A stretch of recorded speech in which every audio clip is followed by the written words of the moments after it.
And here we go. All right, guys, we are live and loaded. Welcome tonight to my usual monthly, what do we want to call it? We'll call it the Juicy Webinars. I don't know, we'll go with it. We're working title. We can go with it. But it's the first one of 2018. I'm excited to be back, especially to be kicking off with this pocket rocket. So just before we get started, because I really want to get into it all, because I know we have a lot to cover, is obviously just welcoming everyone that's joining us live tonight, anyone that's jumping in to tune into the recording. Some housekeeping, if you are on here live, to please keep yourself on mute just to make sure we don't have any interrupted noise while Cara is speaking. But if you haven't been on here before, I developed these about a couple of years ago, where I really just wanted to add some value and also learn for myself from other experts in the industry from all different areas that all have a passion for health in their own way, all in lines with what the Juicy movement believes in and is about. And so, you know, this is a part of it all, and just being able to offer these free webinars for you to learn from and as a resource and to keep educating yourself. So my name is Carla Thomas, in case you weren't sure. I am a holistic counsellor in mind body medicine, or just to keep it easy, I'm a holistic coach. I've been part of Sarah Wilson's I Quit Sugar program as an expert panelist now since 2013. I am a whole food advocate and a whole food cheerleader. I am a published author with my book called The Juicy Movement. And of course, as I always like to share, if you weren't aware, I have a little hidden talent as a dancer. Not the naughty kind, but that was my background for many years, which is actually what helped me lead to my journey today. So I think that's all I really need to cover. I want to introduce beautiful Cara, who you can see sitting in that gorgeous little lilac number there. Now, Cara Little. Now, do not be mistaken by the surname. Maybe little in size, big in personality and knowledge. And she is a pharmacist, and she's the founder of Pure Homebody. She's a font of knowledge, you know, on this topic, especially with, you know, allergies and health issues that are all linked to cleaning products, and has already taught me so much in just, you know, the space of time that I've known her and been able to hear her speak. So chatting with Cara, I guess I was really amazed by how much toxicity there is actually out there. I mean, I've always had a slight awareness of what's in our environment, but just, you know, she really honed it in. And, you know, also how easy it is to avoid it, though. I think that's it. And it's so important, especially for anyone with any little ones running about, as Cara does, or any beloved fur babies like myself, that, you know, crawling around and eating everything and licking everything. Hopefully you'll keep licking everything as well. So basically, after contributing to Cara's recent blog post on health and daily rituals, and Cara being inspired to basically become a client on my end and enjoy a juicy life, both of us just agreed, you know, through our friendship and everything, that, you know, it was a no-brainer to join forces and host this free webinar tonight on how to eliminate hidden toxins from our home and from our body. So tonight, it's simply going to flow basically like, if you haven't guessed already, a typical conversation between Cara and myself, except we've just invited a bevy of people to come in and take a listen as well. So be prepared to have a giggle and to be inspired at the same time. But Cara, welcome to the Juicy Webinar, the first one of 2018. Oh, thank you. I feel like, what is this called? Crumping? Should I be doing that? Yes. We embrace crumping in here. Absolutely. I know, 2018. Honestly, what a year. This is going to be a crazy year. Crazy year. I can just feel it. Yeah, feel it in your fingers and feel it in your bones. I couldn't help it. You were asking for it. I know. Oh, okay. All right, let's concentrate. Let's try it. Focus. Okay. So, Cara, now I've heard you tell this a few times, but I absolutely love your story, and I love the way that you share it. So, I would love for you to be able to share it tonight, and how this journey into creating Pure Homebody all came about for our listeners. Sure. Oh my gosh. I mean, look, Pure Homebody, the seed for Pure Homebody started about 10 years ago. It was when I first qualified as a pharmacist. I was very green. you know, when you come out after going to uni and you're like, everything has to be textbook, and if it's out of the textbook, then there must be something wrong with you. But we all know, having been in the health and wellness industry now for over 10 years as a pharmacist and 15 years in the actual profession of health and wellness, that's just not the case. You know, we're all biologically very, very different, even though we are taught textbook answers. So it was this time I was in pharmacy, I was doing a shift, and I had this beautiful mum come in with her 2-year-old daughter. Now, I'd seen her through her pregnancy. She was a regular in the pharmacy, absolutely gorgeous, gorgeous mum. And her daughter suffered from debilitating eczema. So she had just been into hospital and had wet bandage therapy done. So for those who don't know, it is quite an invasive therapy for a little 2-year-old bubba. She has to go into hospital, they dose the skin heavily with cortisone, and then they wrap it with wet bandages, and she's got to sit like that for a while in order for the cortisone to get right into the dermal layers. So poor little bubs, but she put up with it and she was gorgeous. So there was 2 things that happened in the conversation that I had with this mum when she'd come in. And the first thing was something that she said, and she said to me, Cara, I have no idea what set my daughter off. And I was like, okay, right. Now, here's a mum doing everything right. So she was, back 10 years ago, we weren't really thinking about food. Like, food was sort of coming in and it was making its sort of impact. We weren't really going, okay, besides the normal sort of things, really looking at gut health in helping treat those particular conditions. She was buying bamboo and cotton clothing for her child. So she was making sure that the clothing was natural fibers and breathable.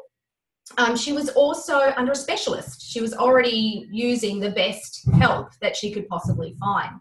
And she had switched over to eco-friendly, sensitive range products. So I was like, okay, so as a healthcare professional, I was like, I can't really offer you any more lifestyle advice or any more advice than what your specialist is doing. And I thought, I need to know a little bit more, because she's doing everything right. She's under the specialist, but why is her child experiencing flare-ups?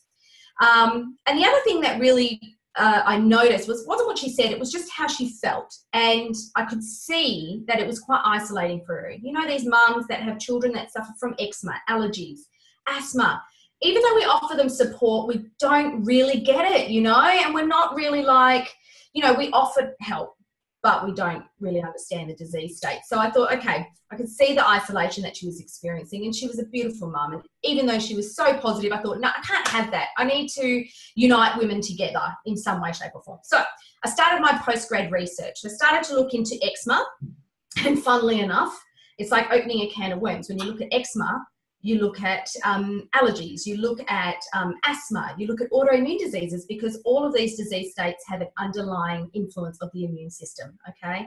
So there's an inflammation that's occurring inside the body, and we don't know why it's doing that, what's triggering it off. Some people you know, but others you just don't know. So when I started to look at the immune system and get an understanding of, okay, how can we control the immune system for the better? How can we dampen it or make it less overreactive and irritating in these people? That led me to gut health. So gut health, which Carla, you know all about and absolutely love, and we completely get, made me realize a lot about how our immune system is linked with that. So I went back to the root and I thought, where does our immune system initially start? Okay, so it starts really with your mum's vajayjay, right? So you come out of your mum's vajayjay, you get colonized, and then within 20 minutes, those bacteria and fungus and whatever is going on is starting to reproduce and colonize your digestive tract. Okay, so it's a combination of a number of things from there onwards. So it's not just this initial colonization, it's a matter of nurturing it, so feeding it right, okay? So whole foods, very important with your diet, and making sure that, you know, at that particular stage when the baby's really young, good breast milk, really good, you're eating healthy as a mum, okay?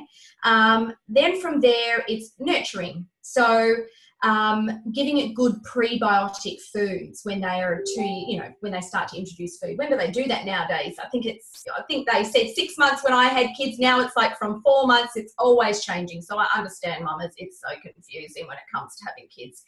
So from there, it's also exposure. exposure is the key thing. And as a society, we are so scared of germs. And I go, okay, right, I'm in that same boat. I'm fearful of germs. I'm like, oh, don't touch that. Let's wash your hands. You know, don't run in that mud. Avoid the sand, you know, or dirt. And I was like that because my mum was a Milton queen. Like, she's a nurse. You Milton everything inside your house. Yeah, I'm sure a lot of people can relate here. But I started to look at the germs that are around us. And in actual fact, 95% of the germs that surround us are actually okay. It's only 5% that we need to be worried about. So why is this big fear tactic? And are we too clean? Are we too worried about, you know, just keeping the house clean and which, you know, probably is more a societal status thing as opposed to actually the real reason behind, like, just keeping things clean. So from there, and the short and curlies from there is that we know that there's nurturing, we know that there's nourishing, so how can we improve our exposure? And what are we using in our home that's contributing to our lack of exposure? Not just the environment that's outside the home, but what are we doing inside the home? And so cleaning products and body products, I started to look into further and realised that there was a lot of lack of transparency that was happening. And here's a mum who says to me, Cara, I have no idea what's setting my daughter off, yet here we go. We have no idea what she's using in her eco-friendly products. We don't really know if it is eco-friendly. We don't really have the truth on label. So as much as we can educate people about diet and lifestyle and exercise and reducing stress levels, they are all just as important. We do need to look at the environment in which we live in and how much this is impacting our health, not only from a physical perspective in the sense of what we're using around the home, but mentally. How stressed are we? What are we doing within our home? You know, is it polluted? Which, you know, we don't see this sort of pollution, but is it? How toxic is the load in our home? So the more I looked into it, the more I got really scared with what we are exposing ourselves to. And the sad part is, Carla, is that it's not going to be us that we see the problems with. It's the generation below us. It's our kids that are going to show us the results of what we're using in the home. So that's where I was like, nah, can't have that. Can't have that. So I became a full-blown hippie and I cleansed my home of everything and started, you know, mixing water in oils and stuff like that, which is perfectly fine for people who like to DIY it. But I found that some of them couldn't really work for me. And the fact of the matter is that I can't sustain that lifestyle, and I need a sustainable, easy lifestyle. I want wellness to be easy. Because I think that is half the issue with why people don't start, is they're just like, oh my God, it's so overwhelming. So I started to use my pharmaceutical knowledge and combine my love of natural therapies. And then from there I created products which my mum's group then encouraged me to take to market. And the rest is history, really. Oh, you're done. Okay. I told you there's a lot of information there. No, I think you've done a really good job of actually squeezing that in. I have to say, well done. I'm very proud of you.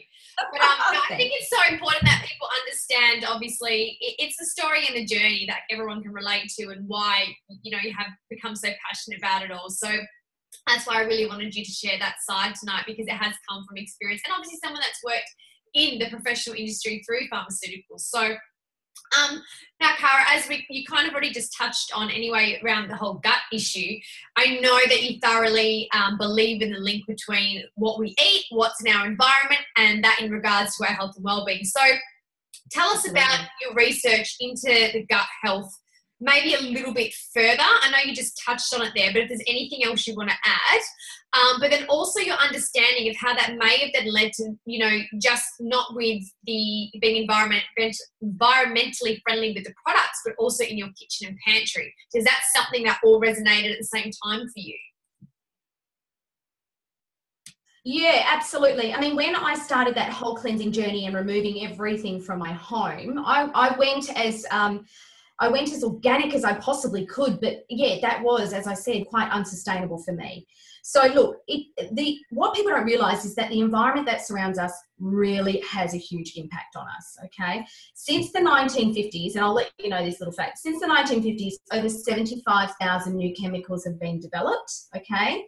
And only a fraction of these we know the human toxicology of. These products have now filtered their way and found their way into our chemical cleaning products and our makeup and what we use on our bodies. So, but not only that, they're found in our foods. You know, they're found in our foods, fertilizers, anti-caking agents, additives, preservatives. It's just overwhelming. And the body, you know, they say it's okay to use these sort of things, but we really, you know, we know that some are linked to being carcinogenic. Some are linked to affecting our hormones, affecting our nerves, which really concerns me, especially in developing children. That's where I go, okay. And that's what really was something that I was like, okay, for children in particular, when their body is developing so much, it's very important to look at the environment that surrounds them nutritionally, inside the home, as well as physically, what they're doing out there, out in the environment. So when their bodies are so susceptible because they've got a number of biological processes that are happening, the last thing we need to be doing is bombarding them internally by eating the wrong sort of foods, but environmentally as well, physically, where their bodies are already in a process of having to digest what's going on inside their bodies as they grow, let alone having to metabolize a toxin and then eliminate that from the body. So environmentally, and this is something which I always say to a lot of my patients, you know, and as a health coach, you'll probably see this. So you'll get a person in, you'll inspire them, and they'll be inspired on their journey for about 6 months, and then they start to wane off the process, okay? So it's a common story in anyone, even in pharmacy, when you're trying to get people on a lifestyle change that really will help get them off all their medication or majority of their medication, or at least lower it. You see it, 6 months, they're right into it, and then, you know, they sort of slip back into their old habits. Now, a lot of the things, there's one variable that doesn't really change. It doesn't change, and that's their home. That's the environment that they're surrounding themselves in. So I always say to them, what can you change around you that can prompt you, that can really help you sustain those healthy habits? Food is one thing, making sure it's clean, healthy, organic wherever possible. If you can't, hey, don't worry about it. Just as long as you're eating more of a plant-based diet, a bit more alkaline, reduced inflammation, that is the key to it. It's just doing what works for you and making sure it's sustainable at the end of the day. Yeah, absolutely. And I think that's why I've always loved, you know, your approach with everything and simplifying it. And because you're so real about it and understanding, you know, you and I, we're not perfect and we're open to that, but it's about just, you know, one habit, one change at a time. Absolutely. Keep it simple. That is really what health should be. You know, one thing that blows a lot of people away when I say this, when I do guest speaking, is that the body naturally wants to be well. Like, for it to be out of sync, it's because of your lifestyle, okay? Your body's doing everything it possibly can to be healthy. You know, this beautiful machine is just driving to be healthy. You've just got to nourish it. You've just got to, you know, nurture it the right way, and it will be optimal. You know, I'm not saying that it's going to, you know, if you've got some genetic predisposition and you've got it, but at least if you are living optimally, like fueling it the right way, then yeah, and avoiding exposure in the wrong way to certain things, then yeah, your body's it's going to be in its prime state, really. Absolutely. Now, for me, I started my journey into becoming more chemical free or toxic free in my home around 2014. It was actually one of my beautiful friends and Juicy Movers and Nika through Enyo. So for me, there was just a final point where I went, you know what, I probably don't need all of these, you know, products that really just make your nose sting when you think about it, and they don't leave a nice smell behind in your house. And I was ready to start swapping things over, and so ever since then, that was like the catalyst to slowly, as you said, it's bit by bit. Like for me, affordability and everything, I couldn't do it all at once, but since then there's just been more things that I've adjusted and changed, and then taken that into beauty products as well, and vice versa. And now, of course, since being introduced to Pure Home Body, last year, I'm now slowly, knowing you, being local and understanding your passion, saying to incorporate Pure Home Body into my home as well. And look, all of these products, they work fabulously. I think people are just so used to being marketed online that they need to buy this brand and they need to bleach, as you said, everything out of it to work, which is really a lot of horseshit. So, Cara, tell me a bit about, obviously I'm loving your products, but what is it about how you make them? And I guess not too much information, but, a bit around the process so people can understand why they want to purchase Pure Home Body. Okay, sure. So Pure Home Body, it's 99% plant-based ingredients, okay? And the ingredients that are chosen are based on science. So I haven't just put anything inside it. So a lot of people, a lot of claims out there, especially in the natural world, is that certain things work or whatever. And look, and they may work, but for me, having a science background, especially the essential oils that I use in the product, I actually like to see a bit of science behind them. So, I mean, there's limited science with certain other essential oils, but these ones I know have had some testing done to them. So that was the key thing for me. I had to make sure there was some science behind it. The other thing about it is before I went to market, not only looking at the science of things, I had to make sure that it worked, because when I surveyed the market really prior to launching Pure Home Body. And the main concern that people had when it was natural products was that it just doesn't work.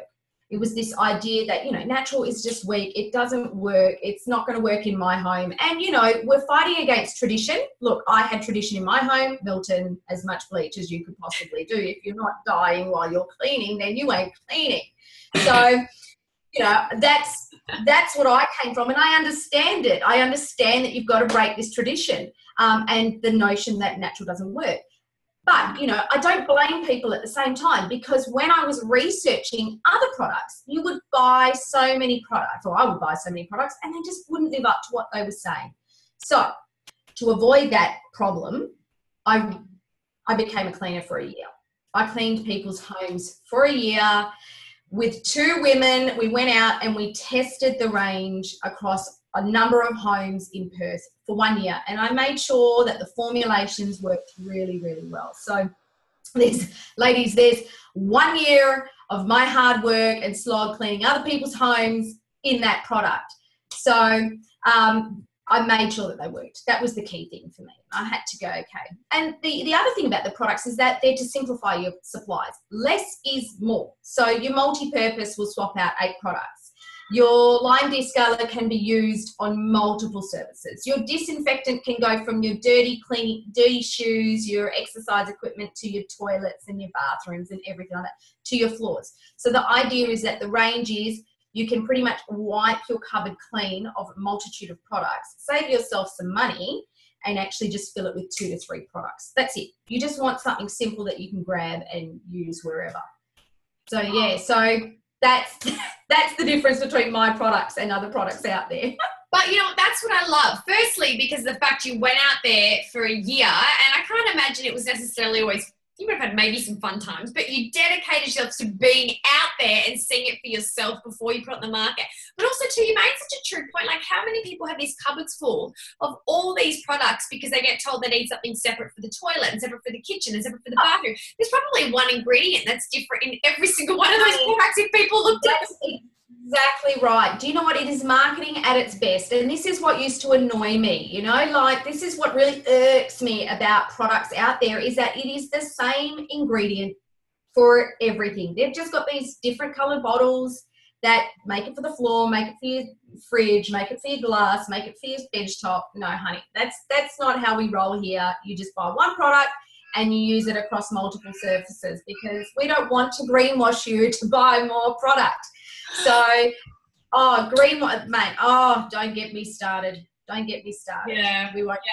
Yeah, no. I know, but and that's another factor I love, because you are very much like that with me. It's about, you want to make it affordable. You want people to use your products, so you want to be smart about it, and that's what's going to keep them coming back to. And I've spoken to some of your dedicated loyal clients, and I know it's as much as what you provide that gives the results, as much as what you provide as a professional and a person, and just with your passion, which is awesome. So, I would love, and I'm sure everyone else would, to hear what your top tips and tricks are. So tell us more about how you can spot and avoid greenwashing, even more. Okay.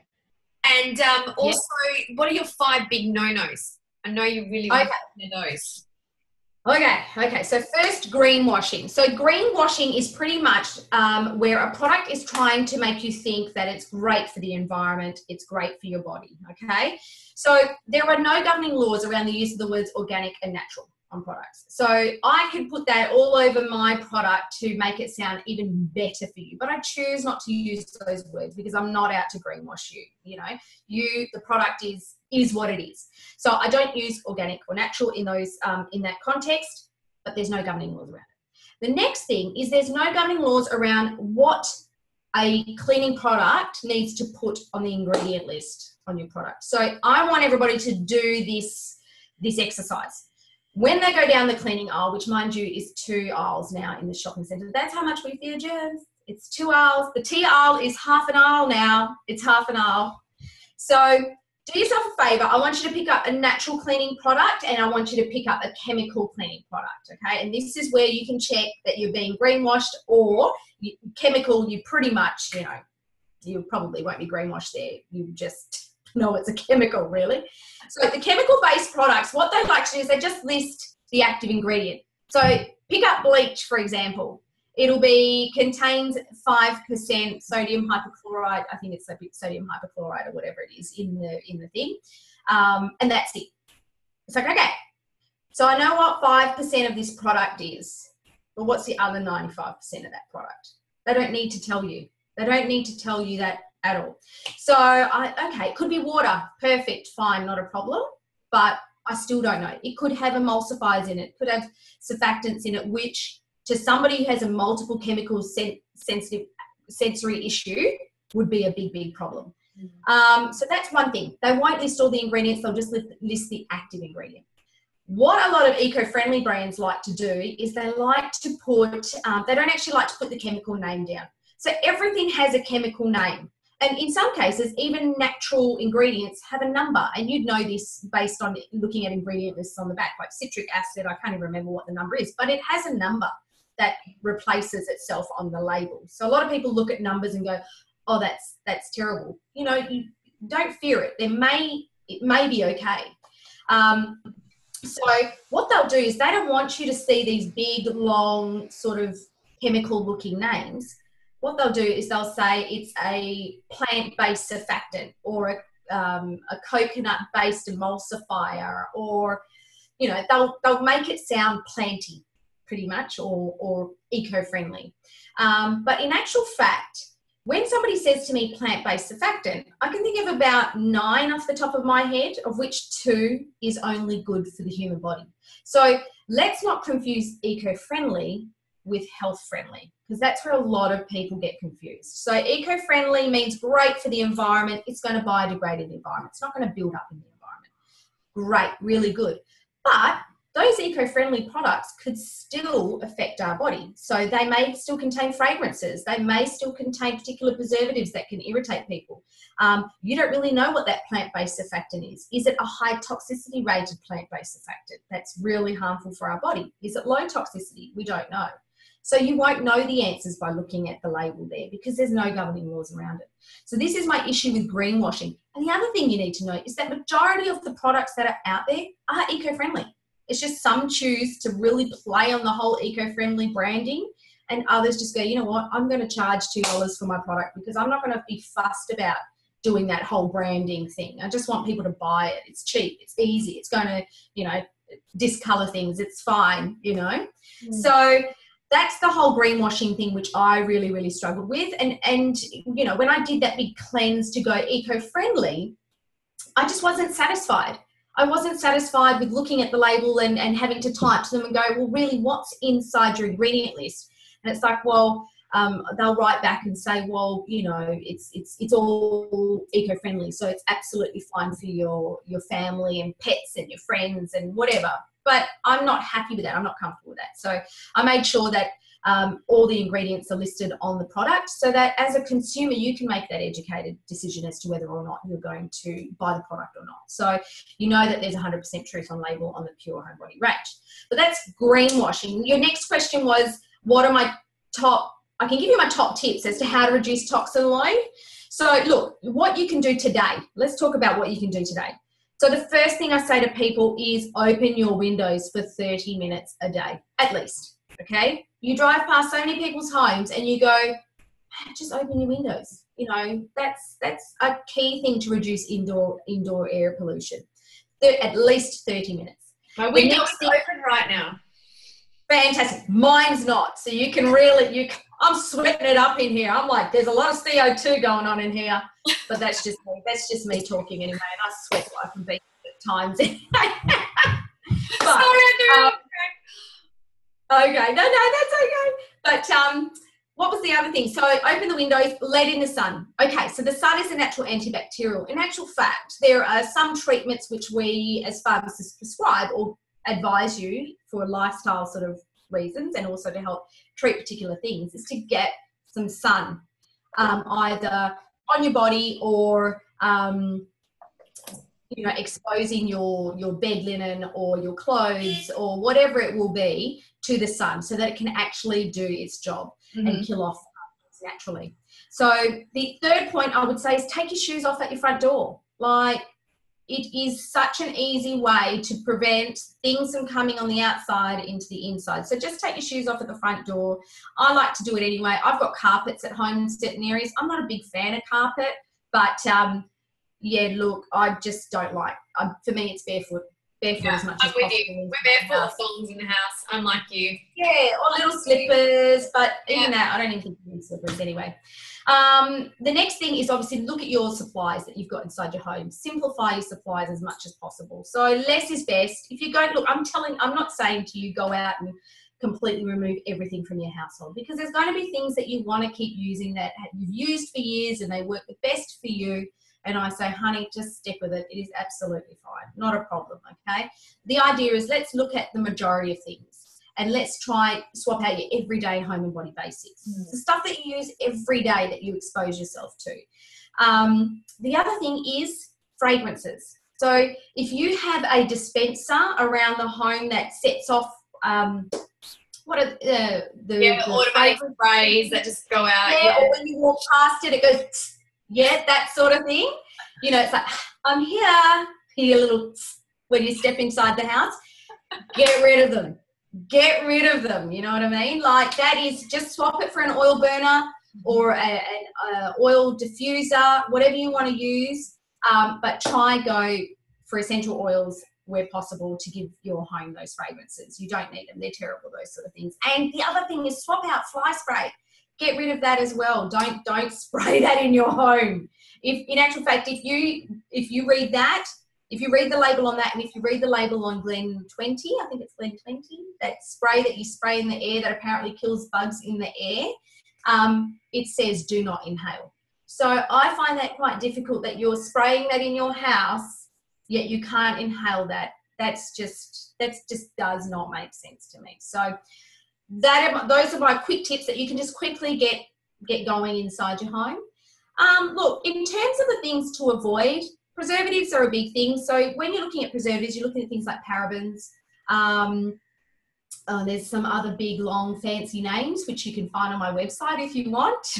Don't ask me. I had to speak this morning on the radio and I struggled to say some of them. I'm like, you know what, honey, just read the blog. Read the blog. You'll get it all there. So, but there's one thing which is a big thing for me, fluoride toothpaste. Get rid of that. We don't need that. We don't need that in our toothpaste. That's a bit of a big debate at the moment. If you're not comfortable swapping it out, not a problem. Use it. But fluoride, we're a fluoride-free here. The other thing is good, clean water. Really good, clean water. If you can get a filter on your water, that's one step towards greatness. If you can get one of those fancy ones, even better. Triclosan is another thing which I have a big irking with. That's an antibacterial that's used in a lot of supermarket brands. So you'll get them in your Dettol, in your palm olive, in all those sort of normal things. Anything that says antibacterial on it, just avoid it, because they've been banned in America and banned from being used in certain hospitals across America, because they found that the actual benefit to risk ratio of using it, the risks far outweigh any benefits, you know, and it's actually contributing to this antibiotic resistance that we're seeing at the moment. It's a big problem. Yeah, so that I just say get rid of triclosan if you can, and it's actually found in toothpaste as well. So that's another thing. So you'll find fluoride and triclosan, a double whammy there. It's beautiful. Love it, especially in kids' toothpaste. It's even better. What else? Preservatives, fragrances, triclosan. I'm trying to think. God, I've got a whole list of them on my thing. Triethanolamine is another one, which is found commonly in makeup brands. It's used to adjust the pH, and it's used as a base, but it's very highly irritating on the body and the skin. There's one called sterylconium chloride. I'm getting into the pharmacy side of things, but that's used as an anti-frizz agent in a lot of your hair products. So look, there's a lot of things out there that are used. As I said, human toxicology, we don't know.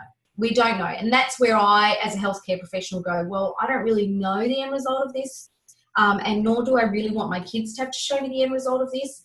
So I'm going to actually just remove it altogether and find an alternative that works, that's less toxic. So for me, big key thing is less toxicity in the product, dropping your toxin load as much as possible, so your body's not bombarded with a billion things every day. Yeah, because I think that's the thing. We focus so much on toxicity in our food, but we also forget that it's not just that our body is having to basically break down and get rid of every day. It's from our environment. Exactly. So, you know, it's exactly what you said. I mean, guys, for those of you, don't worry, I'm going to pop it up here in a minute anyway. You know, all of this is on Cara's website as well. You know, so if you want to really read into depth and as well. And I think we're going to run out of probably time for Q&A, but that's where we'll get into how to contact, you know. Yeah, absolutely. Just if they want to email me or whatever, that's fine. They're more than welcome to throw questions out or whatever, or email you. Yeah, because I mean, all of this information, honestly, even just what you said about the greenwashing again, you know, I find it so fascinating. And guys, please remember, I know there's a lot that came through, but it is just about that one thing at a time. And even if you just aim for the kitchen first, or then maybe it's just the bathroom, or maybe it's the whatever it is, Cara and I are so about that. And you know, she can also walk you through if you're not sure where to start. You know, that's where she can be that person to help you, you know, on what to get going with first. So just to finish off, Cara, I know you have a January giveaway going on at the moment, so I'd love for you to be able to share that with any of the listeners before we finish up, and tell them basically how we can find you in general, and how they can enter. Yeah, so as part of our collab this month, I've got a full range of my products, which is worth $130, plus your fabulous book, The Juicy Movement.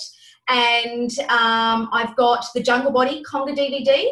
The competition is called The New Year, New You.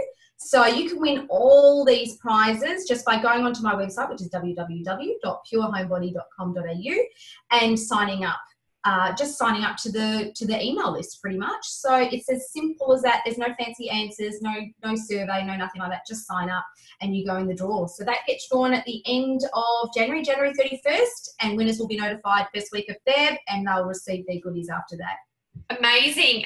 So guys, if you've loved you know, hearing from Cara tonight, or you've loved just basically having a good giggle with the two of us together, do check out the recent blog, which is all around the new year and kickstarting the new year that Cara and I were talking about. I've just posted the link in there if anyone wants to look. And, of course, from that link, you can then go and check out the rest of the website and all the shop links and everything like that if you've been inspired to sort of get your pure home body on.